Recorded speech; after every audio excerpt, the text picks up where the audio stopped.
নমস্কার বন্ধুরা, paper and colour চ্যানেলে আপনাদের সবাইকে স্বাগত। আমি পৌলমী।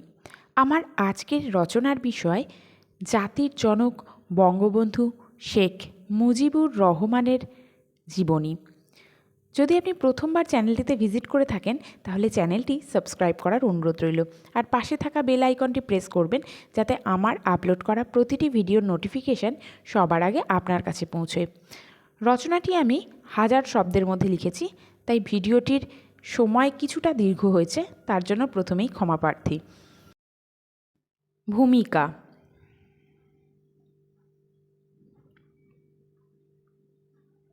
যতদিন রবে পদ্মা মেঘনা গৌরী যমুনা বহমান,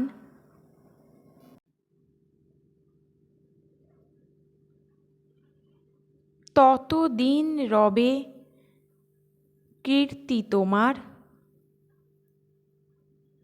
শেখ মুজিবুর রহমান।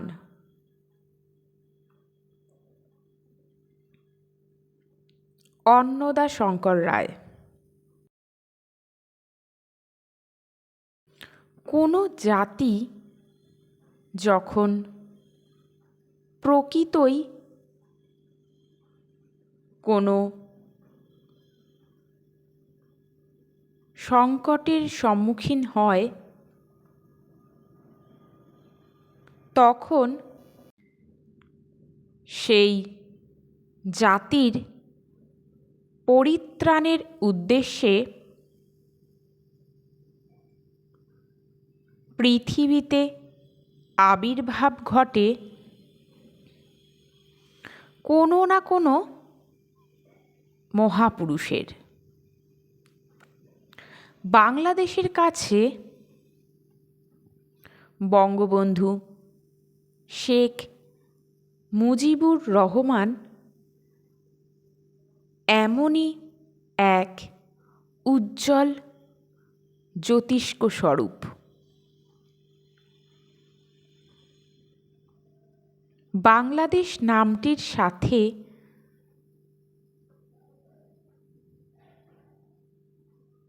ওতপ্রোতভাবে জড়িয়ে আছেন তিনি।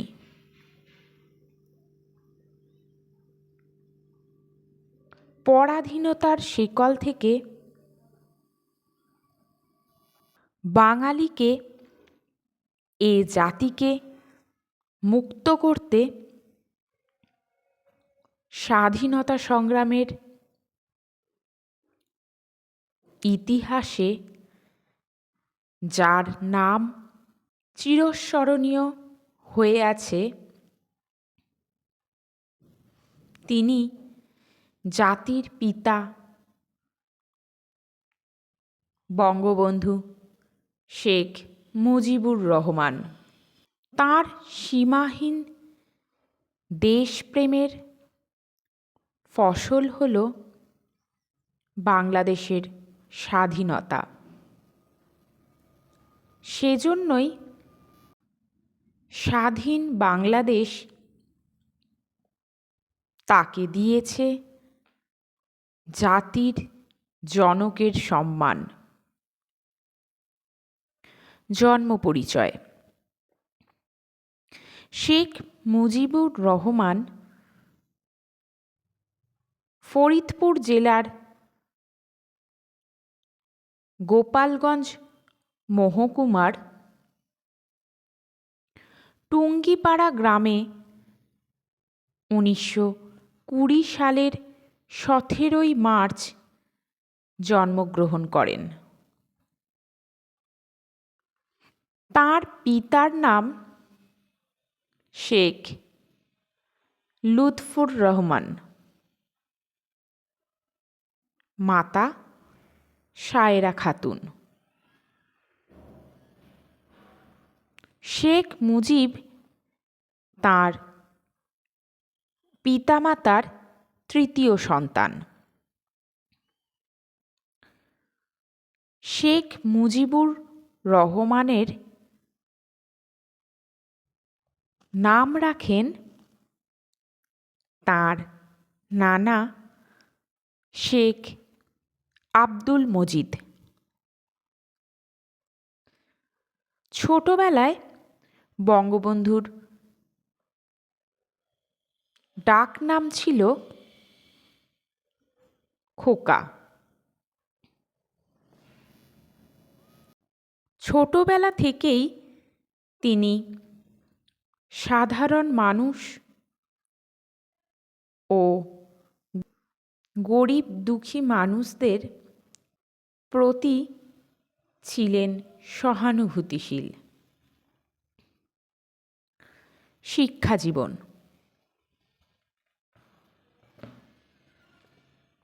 1927 সালে 7 বছর বয়সে বঙ্গবন্ধুর শিক্ষাজীবন শুরু হয়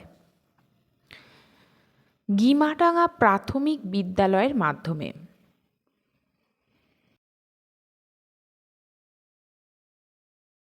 এর 2 বছর পর 1929 সালে 9 বছর বয়সে তিনি গোপালগঞ্জ পাবলিক স্কুলে ভর্তি হন। এর 2 বছর পর পিতার সরকারি চাকরির বদলিগত কারণে 1931 সালে তিনি মাদারীপুর ইসলামিয়া স্কুলে 4র্থ শ্রেণীতে ভর্তি হন এবং 1934 সাল পর্যন্ত এখানেই পড়াশুনো করেন। 1934 সালে তিনি বেরি নামক জটিল রোগে আক্রান্ত হন এবং পরবর্তীতে আরও কিছু জটিল রোগ ধরা পড়ায় তিনি 4 বছর বিদ্যালয়ে যেতে পারেননি। সুস্থ হবার পর তিনি 1938 সালে গোপালগঞ্জে মাথুরানাথ ইনস্টিটিউট মিশন স্কুলে 7ম শ্রেণীতে ভর্তি হন এবং পরবর্তীতে 1942 সালে গোপালগঞ্জ মিশনারি স্কুল থেকে তিনি ম্যাট্রিকুলেশন পাশ করেন। 1944 সালে তিনি কলকাতার ইসলামিয়া কলেজ থেকে আইএ এবং 1947 সালে ইতিহাস ও রাষ্ট্রবিজ্ঞান বিষয়ে স্নাতক ডিগ্রি লাভ করেন। পরবর্তীতে ভারত বিভাজনের পর তিনি ঢাকা বিশ্ববিদ্যালয়ে আইন বিষয়ে ভর্তি হন। রাজনৈতিক জীবন। শেখ মুজিবুর রহমানের রাজনৈতিক জীবন শুরু হয়েছিল মথুরানাথ স্কুলে পড়ার সময় থেকেই। 1938 সালে স্কুলটি পরিদর্শনে এসেছিলেন A.K. ফজলুল হক এবং হোসেন শহীদ সোহরাওয়ার্দী। শেখ মুজিবুর রহমান স্কুলের ছাদ সংস্কারের দাবিতে একটি দল নিয়ে তাদের পথ অবরোধ করেন। এভাবেই তাঁর নেতৃত্বের সূচনা হয়।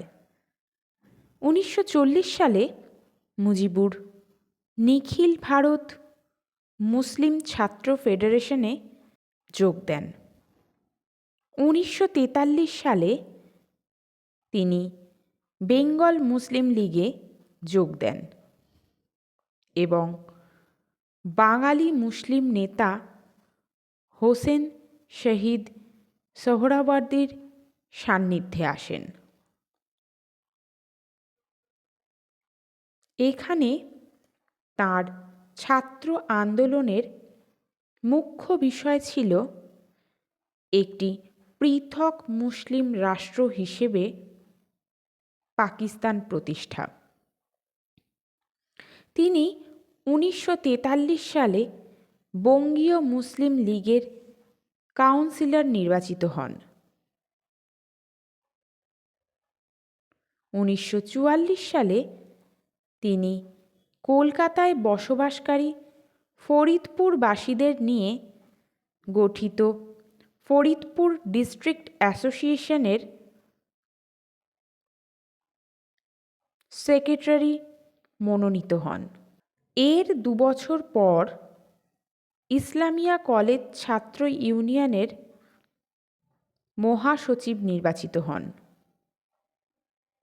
1948 সালের 4 জানুয়ারি প্রতিষ্ঠা করেন পূর্ব পাকিস্তান মুসলিম ছাত্রলীগ, যার মাধ্যমে তিনি অন্যতম প্রধান ছাত্র নেতায় পরিণত হন।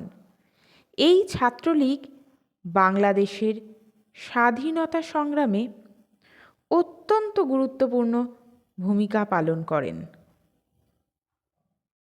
পারিবারিক জীবন। শেখ মুজিবুর রহমান 1938 সালে বেগম ফজিলাতুন্নেসাকে বিবাহ করেন। তাদের 3 পুত্র সন্তান শেখ কামাল, শেখ জামাল, শেখ রাসেল এবং 2 কন্যা সন্তান হলেন শেখ হাসিনা ও শেখ রেহানা। ভাষা আন্দোলন। দ্বিজাতি তত্ত্বের ফলে ভারত ও পাকিস্তান বিভাজনের পর পাকিস্তান সরকার উর্দুকে একমাত্র জাতীয় ভাষা হিসাবে স্বীকৃতি দানের কথা ঘোষণা করলে পূর্ব পাকিস্তান বা বাংলাদেশে বাংলা ভাষার অস্তিত্ব তথা স্বাতন্ত্র্য রক্ষার উদ্দেশ্যে শুরু হয় ভাষা আন্দোলন। আপামর বাংলাভাষীরা বিক্ষোভে ফেটে পড়ে। শেখ মুজিবুর এই স্বৈরাচারী পরিকল্পিত জুলুমমূলক সিদ্ধান্তের বিরুদ্ধে গণ আন্দোলনের সূচনা করেন। তার নেতৃত্বে সর্বদলীয় সংগ্রাম পরিষদ গড়ে ওঠে। 11ই মার্চ হরতাল চলাকালীন সচিবালয়ের সামনে থেকে তিনি গ্রেপ্তার হন। তারপর 1952 সালের 26শে জানুয়ারি খাজা নাজিমুদ্দিন পুনরায় ঘোষণা করে পাকিস্তানের রাষ্ট্রভাষা হবে উর্দু। এই ঘোষণার প্রতিবাদে বন্দি থাকা অবস্থায় 21শে ফেব্রুয়ারিকে বাংলাকে রাষ্ট্রভাষা করার দাবি দিবস হিসাবে পালন করার জন্য পরিষদকে আহ্বান জানান বঙ্গবন্ধু। 16ই ফেব্রুয়ারি বঙ্গবন্ধু জেলখানায় অনশন শুরু করেন। 21শে ফেব্রুয়ারি রাষ্ট্রভাষা বাংলার দাবিতে ছাত্র জনতা 144 ধারা ভঙ্গ করলে ঢাকার রাজপথে মিছিলে পুলিশ গুলি চালায়। শহীদ হন সালাম, জব্বার, বরকত, রফিক সহ অনেকে। এই ঘটনার তীব্র নিন্দা ও প্রতিবাদ জানান মুজিব এবং 13 দিন অনশন অব্যাহত রাখেন। অতঃপর 26শে ফেব্রুয়ারি তিনি মুক্তি লাভ করেন। প্রবল আন্দোলনের মুখে বাংলা ভাষাকে পাকিস্তানের অন্যতম রাষ্ট্রভাষা হিসাবে সরকার স্বীকৃতি দেয়। আওয়ামী লীগ প্রতিষ্ঠা। সোহরাওয়ার্দী এবং মাওলানা ভাসানী কর্তৃক পূর্ব পাকিস্তান আওয়ামী লীগ গঠন করার পর বঙ্গবন্ধু মুসলিম লীগ ছেড়ে দেন।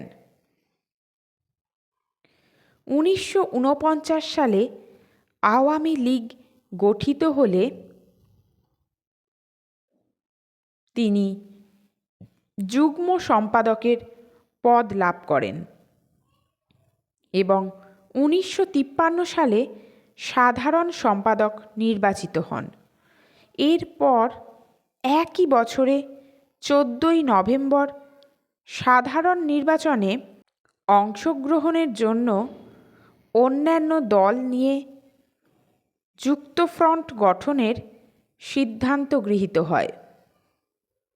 1954 সালের 10 মার্চ সাধারণ নির্বাচন অনুষ্ঠিত হয়।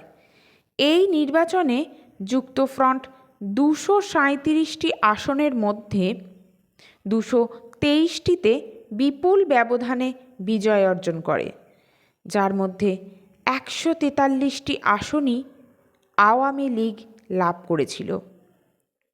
শেখ মুজিব গোপালগঞ্জ আসনে বিপুল ভোটের ব্যবধানে জয়লাভ করেন। তাঁকে কৃষি ও বন মন্ত্রণালয়ের দায়িত্ব দেওয়া হয়। 29 মে কেন্দ্রীয় সরকার যুক্তফ্রন্ট ভেঙে দেয় এবং 30 মে ঢাকায় ফেরার পথেই তাকে আটক করা হয়। দীর্ঘ 7 মাস পর 23 ডিসেম্বর তাকে মুক্তি দেওয়া হয়।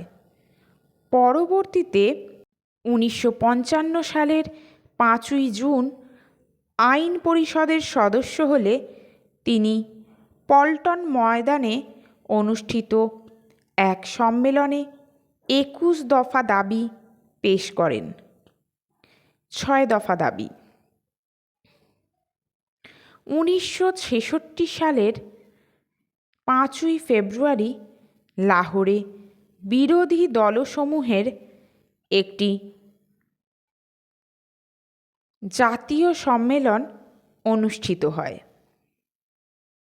এই সম্মেলনেই শেখ মুজিব তার ঐতিহাসিক 6 দফা দাবি পেশ করেন, যাতে পূর্ব পাকিস্তানের স্বায়ত্তশাসনের পরিপূর্ণ রূপরেখা বর্ণিত হয়েছিল। শেখ মুজিব এই দাবিকে আমাদের বাঁচার দাবি শিরোনামে প্রচার করেছিলেন। এই দাবির মূল বিষয় ছিল একটি দুর্বল কেন্দ্রীয় সরকারের অধীনে পরিচালিত পাকিস্তানি ফেডারেশনে পূর্ব পাকিস্তানের পূর্ণ স্বায়ত্তশাসন।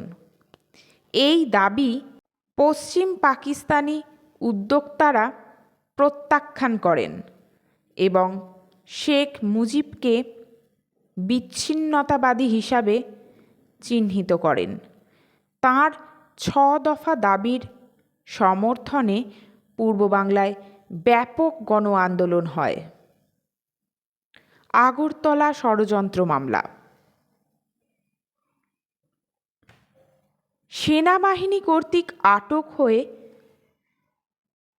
2 বছর জেলে থাকার পর 1968 সালের প্রথম দিকে পাকিস্তান সরকার শেখ মুজিব ও আরও 34 জন বাঙালি কর্মকর্তার বিরুদ্ধে একটি মামলা দায়ের করেন, যা আগরতলা ষড়যন্ত্র মামলা নামে পরিচিত। মামলায় উল্লেখ করা হয়েছিল যে শেখ মুজিব সহ এই কর্মকর্তারা ভারতের ত্রিপুরা অঙ্গরাজ্যের অন্তর্গত আগরতলা শহরে ভারত সরকারের সাথে এক বৈঠকে পাকিস্তানকে বিভক্ত করার ষড়যন্ত্রমূলক পরিকল্পনা করেছে। এই মামলাকে মিথ্যা আখ্যায়িত করে সর্বস্তরের মানুষ মুজিব সহ অন্যদের মুক্তির দাবিতে রাজপথে নেমে আসেন। ৬৯-এর গণ অভ্যুত্থান। আগরতলা ষড়যন্ত্র মামলা প্রত্যাহারের দাবিতে দেশব্যাপী তীব্র গণ আন্দোলন শুরু হয়ে যায়, যা ৬৯-এর গণ অভ্যুত্থান নামে পরিচিত। মাসব্যাপী প্রতিবাদ ও প্রতিরোধের মুখে তৎকালীন রাষ্ট্রপতি আইয়ুব খান আগরতলা ষড়যন্ত্র মামলা প্রত্যাহার করে নেন এবং মুজিব সহ অভিযুক্ত সকলকে মুক্তি দেওয়া হয়। কেন্দ্রীয় ছাত্র সংগ্রাম পরিষদ ২৩শে ফেব্রুয়ারি ঢাকার রেসকোর্স ময়দানে এক সভার আয়োজন করে এবং এই সম্মেলনে শেখ মুজিবকে বঙ্গবন্ধু উপাধি প্রদান করা হয়। ১৯৭১-এর ৭ই মার্চের ভাষণ। ১৯৭০ সালের নির্বাচনে বঙ্গবন্ধু শেখ মুজিবের নেতৃত্বে গঠিত আওয়ামী লীগ নিরঙ্কুশ সংখ্যাগরিষ্ঠতা অর্জন করে। নির্বাচনের ফলাফল পাকিস্তানের দুই অংশের মধ্যে মেরুকরণের সৃষ্টি করে।